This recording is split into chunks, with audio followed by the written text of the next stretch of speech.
ងាយមកមើល smartphone នេះវិញស្តៀងទៅនឹង Galaxy S8 ដែរតែតម្លៃរបស់វាថោកជាង5ដងឯណោះវាមានឈ្មោះថា Blueboo S8 ដែលជា smartphone របស់ក្រុមហ៊ុន Blueboo បង្កើតឡើងសម្រាប់ប្រកួតប្រជែងជាមួយនឹង Galaxy S8 លក្ខណៈសម្បត្តិត្រួសៗដែលបានបំពាក់មកជាមួយវានោះរួមមានដូចជា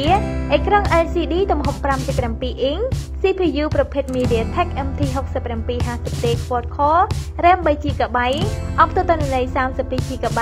កម្លាំងថ្មគឺ 3450 mAh និងមាន sensor scan រៀមដៃនៅខាងក្រៅផងដែរចំណែកឯតម្លៃរបស់វាវិញដែលលក់នៅលើទីផ្សារតម្លៃត្រឹមតែ$140តែប៉ុណ្ណោះតែតម្លៃនេះផងដែរគឺខុសគ្នារហូតដល់5ដងបើប្រៀបធៀបជាមួយនឹង Galaxy S8 សូមអរគុណដែលបានទស្សនានៅវីដេអូមួយនេះជួបនឹងខ្ញុំនៅវីដេអូក្រោយៗទៀតងាយមកមើល smartphone នេះវិញស្តៀងទៅនឹង Galaxy S8 ដែរតែតម្លៃរបស់វាថោកជាង5ដងឯណោះវាមានឈ្មោះថា Blueboo S8 ដែលជា smartphone របស់ក្រុមហ៊ុន Blueboo បង្កើតឡើងសម្រាប់ប្រកួតប្រជែងជាមួយនឹង Galaxy S8 លក្ខណៈសម្បត្តិត្រួសៗដែលបានបំពាក់មកជាមួយវានោះរួមមានដូចជាអេក្រង់ LCD ទំហំ 5.7 អ៊ីង CPU ប្រភេទ MediaTek MT6750T Quad Core RAM 3GB អបទស្សនីយ 32GB កម្លាំងថ្មគឺ 3450 mAh និងមាន sensor scan រៀមដៃនៅខាងក្រៅផងដែរចំណែកឯតម្លៃរបស់វាវិញដែលលក់នៅលើទីផ្សារតម្លៃត្រឹមតែ$140តែប៉ុណ្ណោះតែតម្លៃនេះផងដែរគឺខុសគ្នារហូតដល់5ដងបើប្រៀបធៀបជាមួយនឹង Galaxy S8 សូមអរគុណដែលបានទស្សនានៅវីដេអូមួយនេះជួបនឹងខ្ញុំនៅវីដេអូក្រោយៗទៀតងាយមកមើល smartphone នេះវិញស្តៀងទៅនឹង Galaxy S8 ដែរតែតម្លៃរបស់វាថោកជាង5ដងឯណោះវាមានឈ្មោះថា Blueboo S8 ដែលជា smartphone របស់ក្រុមហ៊ុន Blueboo បង្កើតឡើងសម្រាប់ប្រកួតប្រជែងជាមួយនឹង Galaxy S8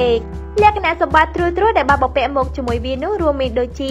អេក្រង់ LCD ទំហំ 5.7 អ៊ីង CPU ប្រភេទ MediaTek MT6750T Quad Core RAM 3GB អបទស្សនីយ 32GB